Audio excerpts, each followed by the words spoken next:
Kumusta ang magandang umaga po sa inyong lahat mga kapwa ko ka-farmers from Luzon, Visayas at Mindanao, pati sa abroad at sa ibang bansa. So sa umagang ito na ang ating first harvest sa ating ampalaya mga ka-farmers, no? Ayan po ang ating variety mestiza kung saan ay sa ngayon napipipitasan na po natin. So ito po ang mga unang bunga sa ating ampalaya mga ka-farmers na mestiza.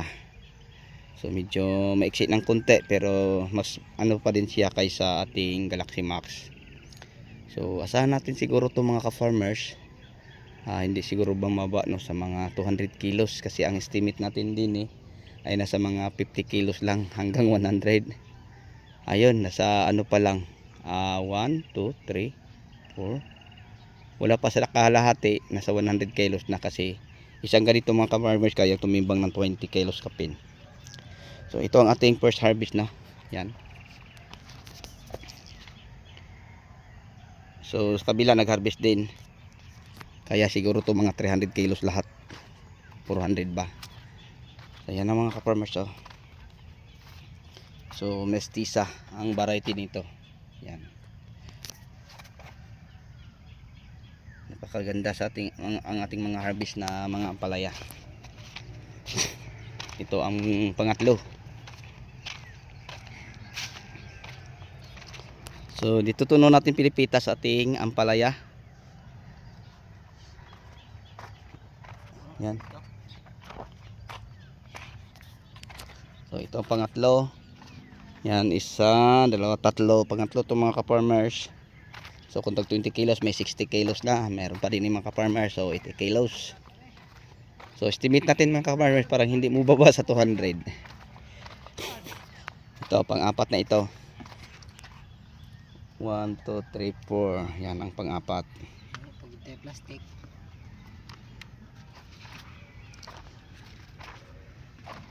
Ito pang-lima. Pag mapuno to 100.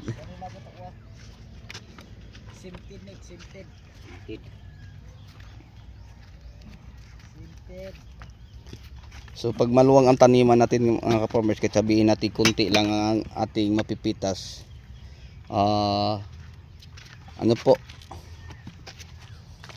marami pag maipon. Nakakatuwang tingnan. Yan, 1, 2, 3, 4, 5, pang-lima yan mga ka-farmers. So pag mailagay na yan, 100. Dito naman meron na din pang-anim, pang-pito. Yan, pang-pito. Tingnan nyo sa ilalim ha. Nakatago sa ilalim ng dahon. Pang-walo na. Ay baka masaktan ang ampalaya natin dyan. Maalat yan. Walang ligo. Uswasan. Pinan mo? Pwede rin ikaw na. Katon na sulpin. So ito ang ating first harvest mga ka-farmers. Hindi pa natin masabing marami. So asahan natin ito dadami, mga pang-limang harvest. No? Kasi yan naman ang ampalaya. So ito po ay mga bunga lang pa sa ilalim. Katulad na nakikita nyo. Yung mga ganyan. Nasa ilalim. So may limang crates na. Pag ilagay yung isang pang-anim na.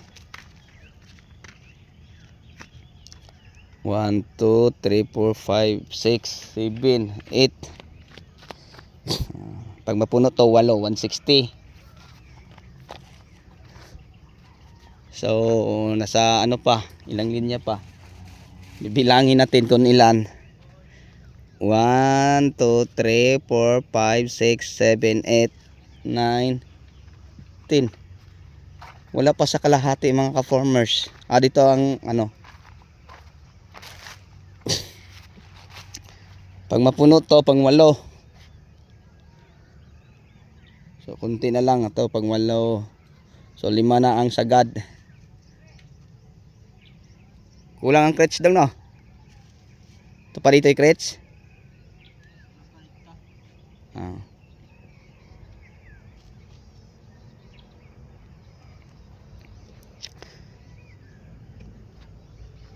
So ito may mga bunga pa ito mga ka-farmers tulad ng ating nakikita nito. Yan.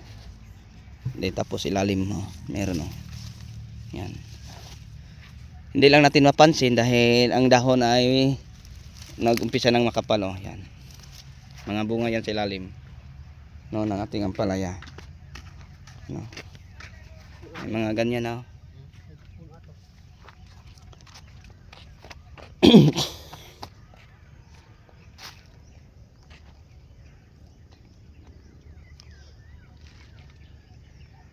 So, walo na pag mapuno to mga ka-farmers, nandun pa sila sa baba para mapuno ng walo.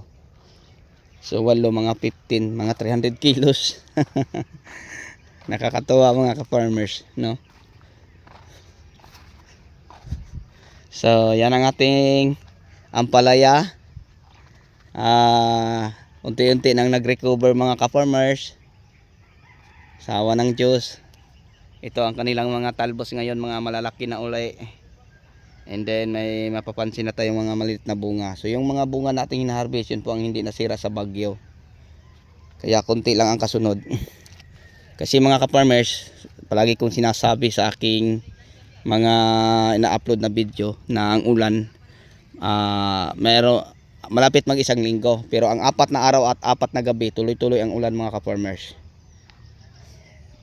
Kaya nakakapinsala ng mga 500 ka puno na kung saan na hindi diretsong natuyo ang lupa, so palaging basa.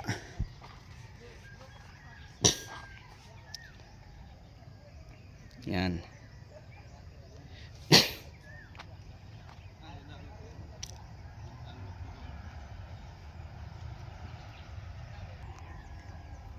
Yan.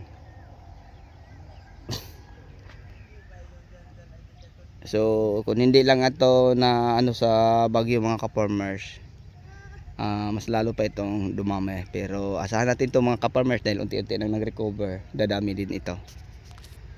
So kung pag-usapan natin mga ka-farmers, ang maraming harvest, masusubukan pa din natin dito kasi kung sabihin natin maliit lang ang bunga dahil maraming puno, marami ding pag maipon. Katulad ngayon, nag-i-estimate lang ako ng mga 100 kilos lang, ay wala pa lang sa nasa mga 20 kalinya pa lang mga ka-farmers ang na-top ang ay 8 na puno na. Yan na, nilagyan na nila uli. So 8 crates na. Nasa 20 linya, nasa 42, so may 22 pa. So yan, mga 300 kilos mga ka-farmers, estimated lang. So ano lang, gawa lang natin uli ng update no, kung ilang kilo ang ating na-harvest. So napansin lang natin mga ka-farmers, sa ating ampalayang stress ay parang nadilaw. Di ba sinabi ko na ang pamamarako mga ka-farmers, kung ang ating ampalaya ay wala nang resistensya kasi 4 na araw, 4 na gabi, tuloy-tuloy ang ulan, tapos may hangin pa. No? May hangin pa. So stress sila, tapos babad sa, kahit hindi babad sa tubig dahil palaging basa, no? Ang puno nila, so ang ugat, ang oxygen hindi makakapasok sa ilalim. Yan. Stress ang tanim natin. So buti na lang sa awa ng Diyos ay umiinit na. So kay bali pang 4 na araw na ngayon sa init. Pang 5. Yan, natuyo na mga ka-farmers. So kung hindi lang ito na sa bagyo, napakadami na tong bunga mga ka-farmers. No, napakadami na. Kahit pa man sabihin natin ay stress siya, pero may mga bunga pa din tayong makikita tulad yan, 2. Di kilid isa, sa bandang taas na mayroon pa din hanggang taas yan mga ka-farmers. Ganyan ang ating ampalaya. Ganun din sa isang puno. Isa sa ilalim, malaki na. Dito maliit. Yan, ito. Ito naman, yan bunga pwede na yan i-harvest. Ilalim dahon 2 magkasunod. Yan, ganyan ang mga bunga. Malalaki mga malalaki. Nasa likod lang ng dahon. Dito yan.